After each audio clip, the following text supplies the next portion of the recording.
Hi, happy 4th of July to y'all. I hope you're having a great time today. This is the day we celebrate the Declaration of Independence from England, which had put on many taxes and bad rules for the colonies to follow. And King George III was really acting like a tyrant. And this country took it for long enough. And so 13 states joined together to sign this declaration on July 4th, 1776. There were 56 brave signers, 24 of whom held Bible or seminary degrees. So they knew their scriptures. So what they were after was a country founded on the principles that God has given us. And so let's quote from part of the Declaration of Independence. We hold these truths to be self-evident, that all men are created equal, that they are endowed by their Creator with certain inalienable rights, that among these are life, liberty, and the pursuit of happiness, that to secure these rights, governments are instituted among men, deriving their just powers from the consent of the governed. These men were establishing a new, bold country. And toward the bottom of the document, the end of the document, they said, and the support of this declaration, with a firm reliance on the protection of divine providence, we mutually pledge to each other our lives, our fortunes, and our sacred honor, and that they certainly did. But let's look at some of the words of our founding fathers and see what they had to say about what they thought they were doing, because it's quite telling when you go back and read the history of it. Patrick Henry, for example, a great orator, a ratifier of the U.S. Constitution, said this: "It cannot be emphasized too strongly or too often that this great nation was founded not by religionists, but by Christians, not on religions, but on the gospel of Jesus Christ. For this very reason, peoples of other faiths have been afforded asylum, prosperity, and freedom of worshiping here." But let's not stop with Patrick Henry. Let's go on and see what our first 6 presidents had to say. So let's hear first from what George Washington had to say. He was the first president of the United States.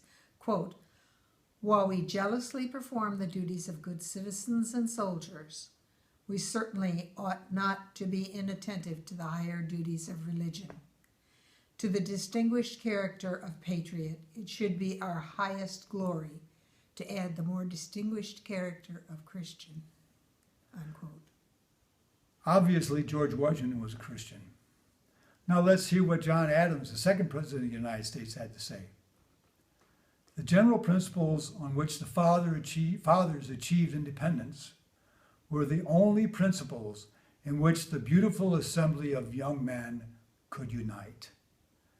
And I'm paraphrasing. These principles were the general principles of Christianity, in which all these sects were united, and the general principles of English and American liberty. Recognize that all these sects, all the people that were united in their Christianity and their understanding of scriptures. But let's go on. What did Thomas Jefferson have to say? He was the third president of the United States, and he was a designer and signer of the Declaration of Independence. Quote, "God who gave us liberty, can the liberties of a nation be thought secure when we have removed their only firm basis, a conviction in the minds of the people that these liberties are a gift of God, that they are not violated by his wrath. Indeed, I tremble for my country when I reflect that God is just, but his justice cannot sleep forever." Unquote. Quite a warning. James Madison, the 4th president of the United States. "A watchful eye must be kept on ourselves, lest while we are building ideal monuments of renown and bliss here, we neglect to have our names enrolled in the annals of heaven." He's putting it all in the right place, in the proper perspective, building a nation, but preparing to go to heaven. James Monroe, the 5th President of the United States, quote, "When we view the blessings with which our country has been favored, those which we now enjoy, and the means we possess of handing them down unimpaired to our latest posterity, our attention is irresistibly drawn to the source from whence they flow. Let us then unite in offering our most grateful acknowledgments for those blessings to the divine author of all good." Another God-fearing man, and the 6th President of the United States, John Quincy Adams. The hope of a Christian is inseparable from his faith.